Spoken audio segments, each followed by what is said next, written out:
आज हम शुरू करने जा रहे हैं राजा राममोहन राय। राजा राममोहन राय जो हैं उनके धार्मिक विचार। राजा राममोहन राय के धार्मिक विचार उनके द्वारा संसार के विभिन्न धर्मों के तुलनात्मक अध्ययन तथा उन धर्मों की मान्यताओं के विवेकपूर्ण परीक्षण के द्वारा निर्धारित हुए थे। यही कारण है कि उनके धार्मिक विचारों में अनेक धर्म जैसे हिंदुत्व, इस्लाम व ईसाई व बौद्ध के विचारों का अद्भुत समन्वय दृष्टिगोत होता है। अनेक धर्मों के प्रभाव के पश्चात ही ये कहा जा सकता है कि राजा राममोहन राय के विचार का मुख्य आधार भारतीय उपनिषदों में व्यक्त अद्वैतवाद है। राममोहन राय हिंदू धर्म के नाम पर समाज में प्रचलित कुरीतियों, अन्यायपूर्ण परंपराओं के विरोधी थे। उन्होंने ब्रह्मा समाज के माध्यम से एक नए धार्मिक विश्वास की स्थापना का प्रयत्न किया। उनके द्वारा स्थापित ब्रह्मा समाज हिंदुत्व की मूल आध्यात्मिक आस्था के साथ उदार मानवीय मूल्यों जैसे समानता, न्याय, सहयोग व सहिष्णुता आदि को सम्मिलित करता है। धर्म के प्रति उनका विवेकपूर्ण आग्रह उनकी इस प्रवृत्ति में परिलक्षित होता है कि वे प्रत्येक धर्म के मिथ्य आडंबरों की समान रूप से आलोचना करते थे। अपने ग्रंथ तुहफ़त उल मुजाहिदीन में उन्होंने टिप्पणी की कि एक सीमा तक मिथ्याचार, निर्वाद सभी धर्मों में विद्यमान है। उन्होंने अनेक धर्मों के तुलनात्मक अध्ययन के पश्चात धर्म के जो सार्वभौमिक मूल्य हैं उनको स्वीकार किया। वह है एकमात्र सृजनकर्ता में विश्वास, आत्मा के अस्तित्व में विश्वास और ऐसी परलौकिक स्थिति की कल्पना जिसमें कि व्यक्ति के लौकिक कार्यों के लिए उसे पुरस्कृत व दंडित किया जाता हो। अद्वैतवाद का समर्थन और बहुलवाद का विरोध। राजा राममोहन राय ने तार्किक ढंग से इस सिद्धांत का प्रतिपादित किया कि विश्व को एक सर्वशक्तिमान आध्यात्मिक सत्ता संचालित करती है जो उदार और मानव मात्र के लिए मंगलकारी है। उन्होंने ईश्वर की एकता के सिद्धांत को अपने धार्मिक दर्शन का केंद्रीय तत्व बताया। ईश्वर की एकता का उनका सिद्धांत उपनिषद में व्यक्त अद्वैतवाद तथा कुरान में ईश्वर की एकता की धारणा दोनों से प्रभावित था। न्यू टेस्टामेंट की नैतिक शिक्षाओं तथा धार्मिक विषय में अभिव्यक्ति की सरलता से तो वह प्रभावित थे ही, किंतु उन्होंने अपने व्यक्तित्व दर्शन को स्वीकार नहीं किया। राजा राममोहन राय ने हिंदू धर्म में प्रचलित बहुलवाद का विरोध किया। मूर्ति पूजा और अनैतिक धार्मिक प्रथाओं का विरोध। राजा राममोहन राय धर्म को परम सत्य की अनुभूति तथा मानवीय मूल्यों की स्वीकृति का आधार मानते थे। उनके लिए धर्म एकांत आराधना का नहीं अपितु मानव की सच्ची सेवा का सार्थक माध्यम था। इसी कारण वे धर्म के नाम पर प्रचलित आडंबरों जैसे मूर्ति पूजा, बलि प्रथा आदि के घोर विरोधी थे। वे धार्मिक मान्यताओं की विवेकपूर्ण परीक्षण के पक्षधर थे। उनका मत था कि हिंदू धर्म की मूल आस्था सत्ता के अद्वितीय और उनके आध्यात्मिक स्वरूप में व्यक्त होती है। इसमें मूर्ति पूजा के लिए कोई स्थान नहीं हो सकता। उनका मत था कि मूर्ति पूजा के कारण हिंदुओं में अनावश्यक कट्टरता और भेदभाव उत्पन्न हो गए हैं, जिसके कारण धार्मिक तनाव और कट्टरता भी उत्पन्न होती है। राजा राममोहन राय का दृढ़ मत था कि मूर्ति पूजा केवल अनुचित ही नहीं अपितु हिंदू शास्त्र की मूर्ति पूजा की सहमति नहीं देते। उन्होंने मूर्ति पूजा की भांति ही अवतारवाद का भी विरोध किया। बलि प्रथा को उन्होंने अनैतिक, मानवता विरोधी और घृणित माना तथा ये सिद्ध किया कि बलि प्रथा के पक्ष में न तो कोई धार्मिक आधार था और न कोई उनका तार्किक औचित्य था। अंधविश्वासों का विरोध। राजा राममोहन राय धार्मिक मान्यताओं को उनके प्रचलित रूप में नहीं अपितु उनके तार्किक परीक्षण के पश्चात तथा उनके व्यवहारिक औचित्य के आधार पर ही स्वीकार करने के पक्ष में थे। उनका मत था कि धार्मिक विश्वास जो मूल रूप में शाश्वत मूल्य और सिद्धांतों पर आधारित थे, व्यवहार में अनेक प्रकार की विकृतियों का शिकार हो गए। उनकी यह मान्यता थी कि किसी भी धार्मिक विश्वास, परंपरा या मान्यता को केवल इस आधार पर स्वीकार कर लेना कि उसे पिछली पीढ़ियां स्वीकार करती थी, स्वस्थ धार्मिक दृष्टिकोण नहीं। उनका विश्वास था कि आत्मा की अनवसर व शाश्वत है।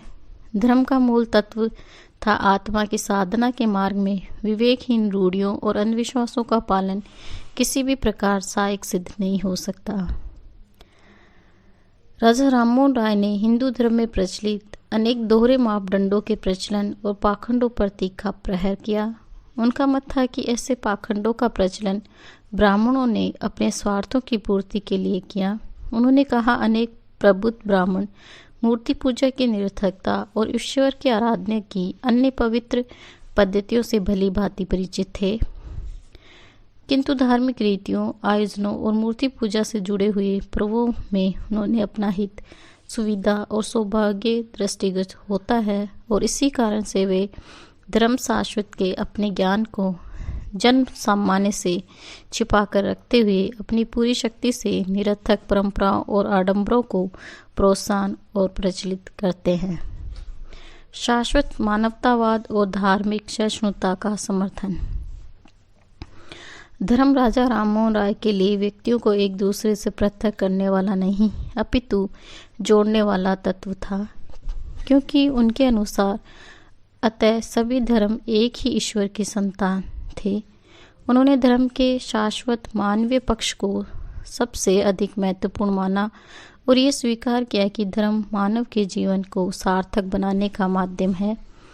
वास्तव में उन्होंने धार्मिक क्रियाकलापों में राजा राममोहन राय ने एक सार्वभौमिक धर्म का स्वप्न देखा था। उन्होंने इस बात पर बल दिया कि समस्त धर्म तार्किक दृष्टि से समान है, अतः धर्म के नाम पर मनुष्य का विभाजन अनुचित और अव्यवहारिक है। वे धार्मिक सहिष्णुता के महान पक्षधर थे। उनके अनुसार एक धर्मनिष्ठ व्यक्ति दूसरे व्यक्ति के धार्मिक विश्वासों को ठेस पहुंचाने का प्रयत्न कर ही नहीं सकता। ये उनकी धार्मिक सहिष्णुता का ही परिचय था कि वे समस्त धर्मों के अध्ययन तथा उनमें विवेक सम्मत सिद्धांतों को स्वीकार करने के लिए तत्पर थे।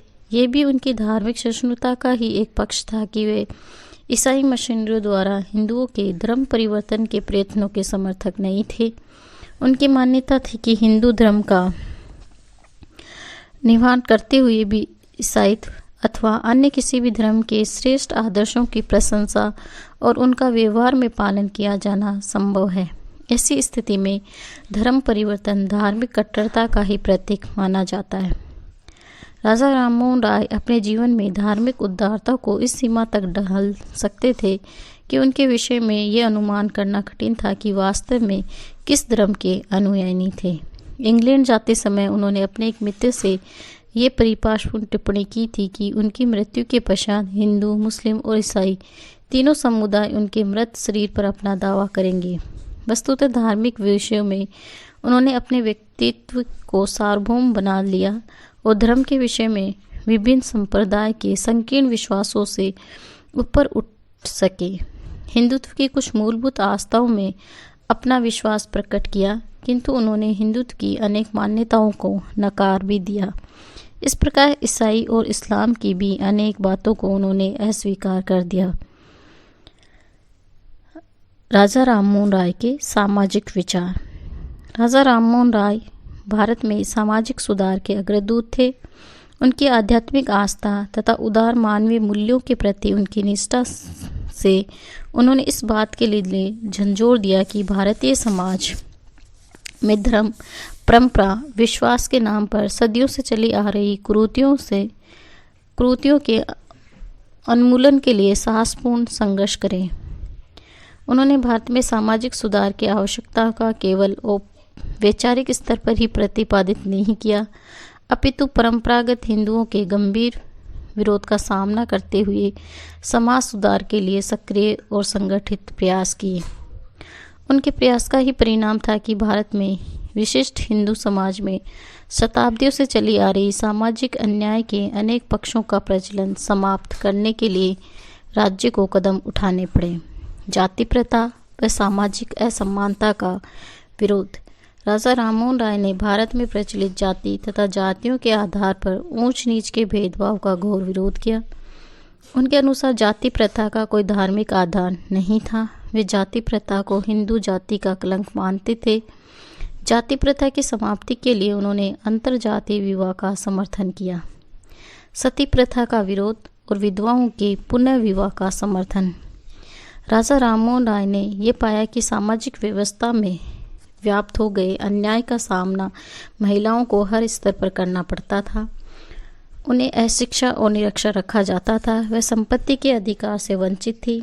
बाल्यकाल में उनका विवाह कर दिया जाता था। उन्हें प्रदा प्रथा द्वारा नियंत्रण में रखा जाता था। सती प्रथा जैसे बर्बर और क्रूर व्यवस्थाओं द्वारा पति की मृत्यु होने पर जीवन से ही वंचित कर दिया जाता था। राजा राममोहन राय ने सती प्रथा के विरोध में निर्णायक अभियान प्रारंभ किया। सती प्रथा के अमान्य पक्ष का उन्हें प्रत्यक्ष अनुभव 1811 में उनके बड़े भाई की मृत्यु के पश्चात उनकी भाभी को बलपूर्वक भाई की चिता के साथ जला दिया गया। इस घटना ने राजा राममोहन राय को सती प्रथा के विरुद्ध विद्रोह करने के लिए प्रेरित कर दिया। राय की मान्यता थी कि सती प्रथा का कोई धर्म सम्मत या शास्त्रीय आधार नहीं था। ये हिंदू समाज में व्याप्त हो गई एक सामाजिक विकृति मात्र थी। उन्होंने सरकार द्वारा सती प्रथा को समाप्त करने के लिए कानून बनाए जाने की मांग की तथा उनके समर्थन में परंपरावादी हिंदुओं के घोर विरोध के बावजूद आंदोलन संगठित किया। उनके प्रयत्नों के परिणाम स्वरूप सरकार ने सती प्रथा के लिए कानून बनाया। हिंदू समाज में विधवाओं की कष्टपूर्ण स्थिति तथा उनके साथ होने वाले व्यवहार ने राजा राममोहन राय के मन में गंभीर क्लेश उत्पन्न किया। उन्होंने प्राचीन भारतीय ग्रंथ और धर्मशास्त्र के आधार पर यह सिद्ध किया कि हिंदू धर्म विधवाओं के पुनः विवाह की अनुमति देता है। उन्होंने युवा आयु की विधवाओं के पुनः विवाह का गंभीर समर्थन किया तथा प्रौढ़ आयु की विधवाओं को शिक्षित करके उन्हें आर्थिक दृष्टि से आत्मनिर्भर बनाने तथा उनके लिए समाज में सम्मानपूर्ण जीवन व्यतीत करने की परिस्थितियां उत्पन्न करने के पक्ष में सामाजिक वातावरण बनाने के लिए सक्रिय प्रयत्न किया। स्त्री स्वतंत्रता का आग्रह।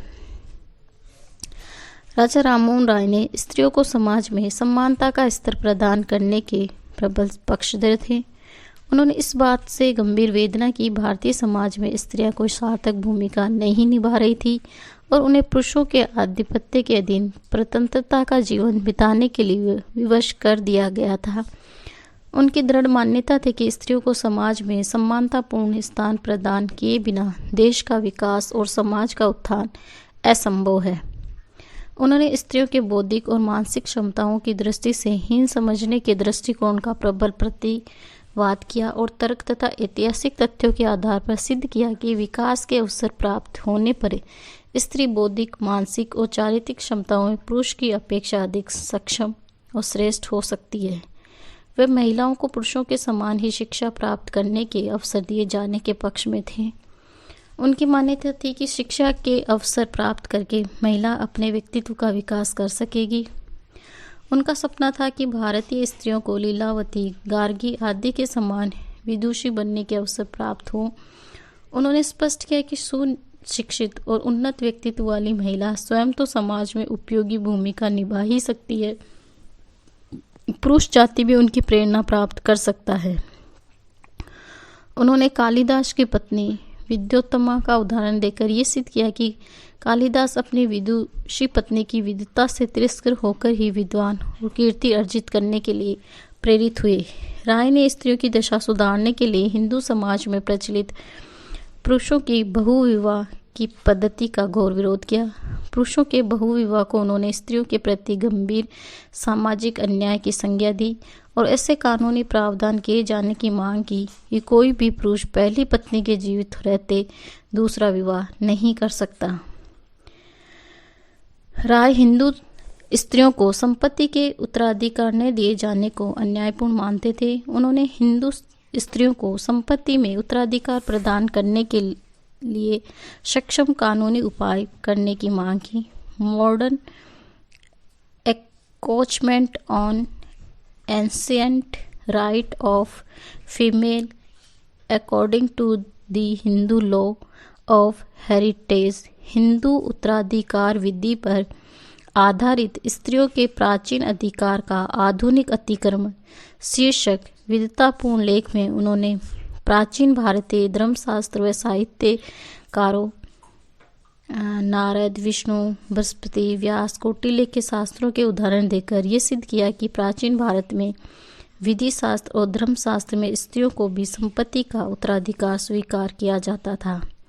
स्त्रियों के शैक्षणिक, सामाजिक और आर्थिक अधिकारों के प्रति राजा राममोहन राय के प्रगतिशील विचारों के कारण उन्होंने आधुनिक भारत में स्त्री जागृति और स्त्री स्वतंत्रता का सूत्रधार माना जाता है।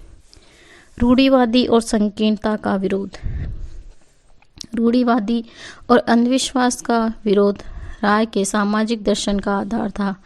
वे प्रत्येक परंपरा और विवेकपूर्ण मूल्यांकन करके ही उसे अपनाए जाने या ताक देने के पक्ष में थे।